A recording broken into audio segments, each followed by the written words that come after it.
TaylorJade25 here. Thanks for watching.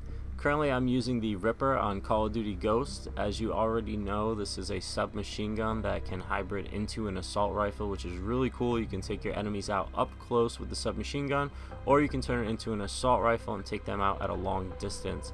So I'm going to show you how I make my Ripper classes. I use two different Rippers. One class, they're both exactly the same except for the assault packages. So I'm going to show you what I use for the attachments. I use the flash suppressor, which is really cool when you're aiming down your gun at an enemy.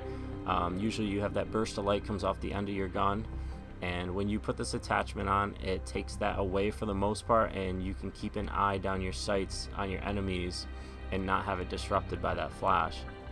Next, I use the foregrip, which steadies my gun when I'm firing it. It keeps it in place instead of all over the place, making it a more effective tool for winning. And then third, I have rapid fire, and because I'm using the extra attachment here, it costs 3. It's pretty expensive, but I like it. Normally you only get 2, So I like rapid fire because when I get in a gunfight with my opponents, I want my gun to be faster, I want my bullets to be faster, and I want to win the gunfight. So that's why I like rapid fire. It's really cool. My secondary, I don't use secondary weapon. I don't use lethal or tactical because it takes away from my perks, and I need all my perks to be effective on the playing field. Lastly, the most important part of this for me, for dominating deathmatch and free-for-alls, I like to use the IMS. You put it down in a high traffic area, it takes out enemies, and it gets you quickly to the Trinity rocket. And Trinity rockets, as you know, on like a medium or a larger size board, which is what this setup is for, like Octane or Warhawk. It works really well for those boards because there's guys who are running around, not so much in buildings because it's a decent sized board, and the Trinity rockets can take them out and push you right to the Battle Hind. And the Battle Hind is really great because it works in the sky as you work on the ground, so I really like that, as opposed to, like, say, the Griffin that you have to control, or the Helo pilot that you have to control. And with the Battle Hind, I can be on the ground while it works for me. For the next Ripper class I use, everything is the same. No secondary, lethal, tactical, perks are all the same. I only change the strike package just in case I land on a board that is bigger, like Stonehaven or Whiteout.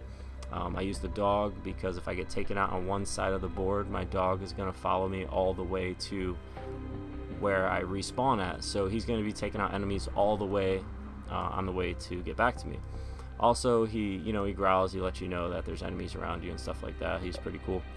Sentry gun's really good for big maps because you can place it in the corner of a big map, and it covers a lot of landscape. So guys running around on the field, it's going to take them out.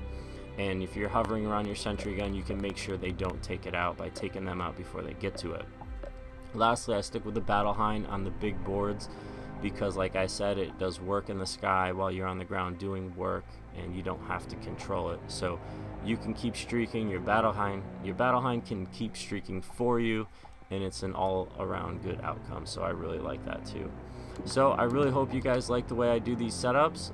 I just change the strike and assault packages just for each board, depending on what I'm playing on, a medium or a large size board. So that's it, guys. I hope you enjoyed it. Keep watching the videos, subscribe, like them, and until next time, game hard and be safe.